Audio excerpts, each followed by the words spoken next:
France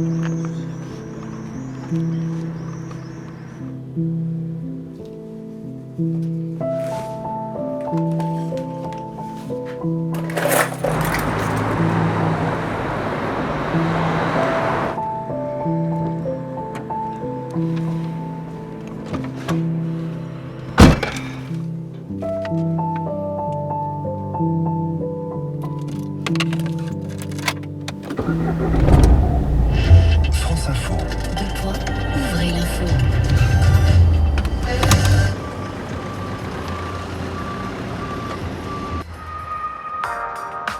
One foot in front of the other way, one restless.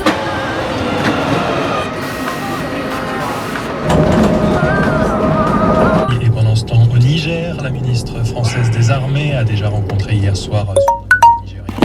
Une visite pour évoquer la force G5 Sahel qui lutte contre le djihadisme dans la région.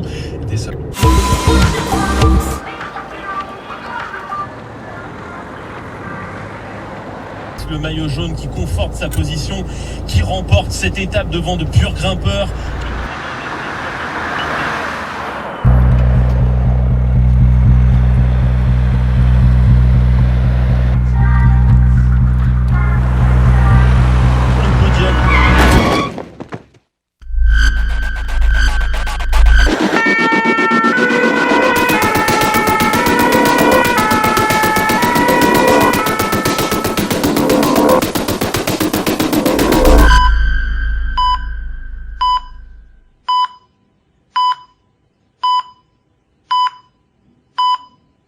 Malheureusement, cette histoire est basée sur des faits réels.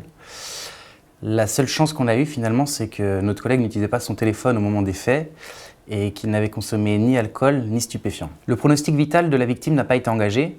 Néanmoins, notre collègue a été très choqué par cet événement. Ça a été très difficile pour lui, mais également pour ses proches. Et avec du recul, heureusement que les résultats d'analyse se sont révélés négatifs et qu'ils ont pu démontrer qu'il n'y avait pas eu utilisation du téléphone au volant.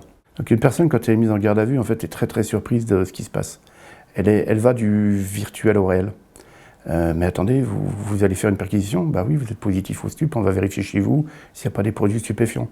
Oui, mais si vous me retirez mon permis, demain, je ne peux plus aller au boulot. Oui, mais c'est pareil quand on contrôle une personne qui sort le dimanche de la belle famille, après un repas de famille, et qu'on arrête à 16h ou 17h le dimanche.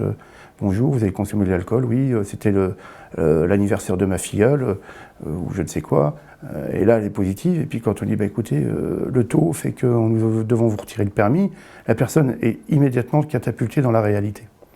95% du cerveau au volant fonctionne sur la conduite du véhicule et tout ce qui peut arriver aux alentours. Et il reste plus que 5% pour les risques d'accident. C'est-à-dire que lorsque, à un moment donné, on est sur un texto, 95% du cerveau se met en place sur le téléphone portable et il n'est plus possible de conduire. Actuellement, les gens transgressent un certain nombre de règles. On peut observer les piétons ou les vélos, hein. L'exemple simple en ville. Et ces gens-là, toute la journée, enfreignent des lois, des règles de protection. Et puisque à chaque fois il n'en aurait rien arrivé, alors la fois d'après, le cerveau ou le corps a l'impression que le potentiel danger existe moins. Un accident sur 10 est dû au téléphone portable. Alors, lorsqu'on écoute la radio, on est bien en position d'écoute. Lorsqu'on est au Bluetooth, le téléphone portable, bien sûr, on est en interaction. Donc le cerveau n'est absolument plus du tout dans la même position et fonctionne plus du tout pareil, quoi. Le piéton est toujours prioritaire.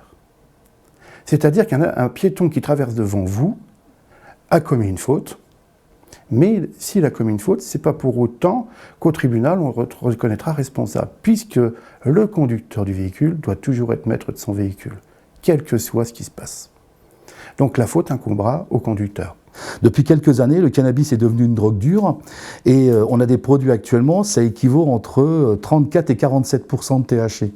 Ça monte en 7 secondes au cerveau, ça libère de la dopamine sur le circuit de récompense et on est maintenant dans l'hallucinogène très rapidement. Et là, dans la dépendance très très rapidement.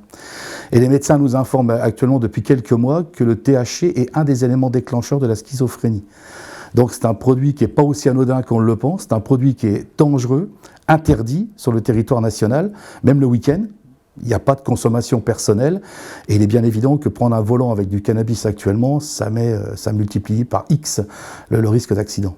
Lorsque le conducteur est responsable de l'accident, plus il aura commis de faute, plus il va encourir de peine au tribunal. Il faut distinguer cette peine avec aussi la responsabilité civile, c'est-à-dire qu'est-ce que je dois en tant qu'individu pour avoir causé un dommage à un autre individu.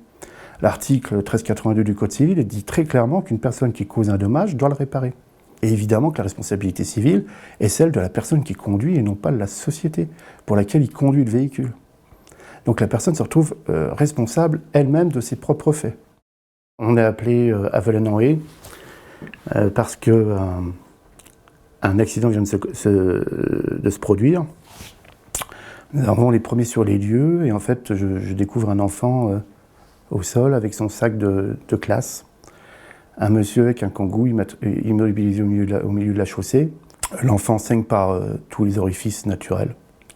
On sait que c'est pas bien, on sait que c'est risqué là. La maman est arrivée sur les lieux, elle a vu son enfant au sol, elle est médecin, donc elle a très très bien vu ce qui se passait.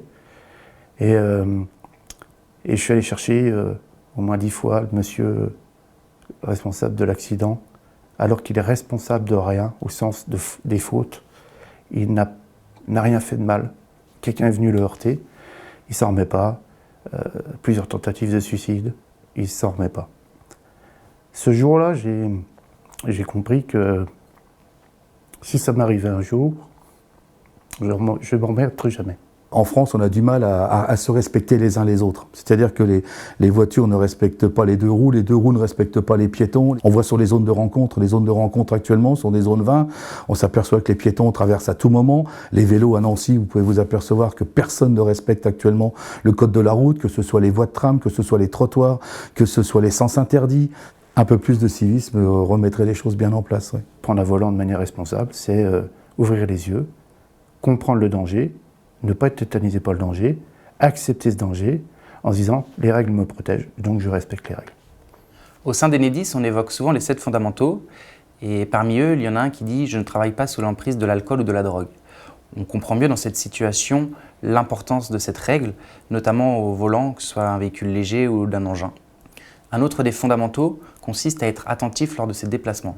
C'est cette vigilance qu'il faut maintenir à chaque instant. Suite à cette triste expérience qu'on a vécue, on se rend compte que quoi qu'on fasse, on ne maîtrise pas tout. Et sur la route, on n'est jamais seul. D'où l'importance de respecter ces règles et de rester vigilant à chaque instant.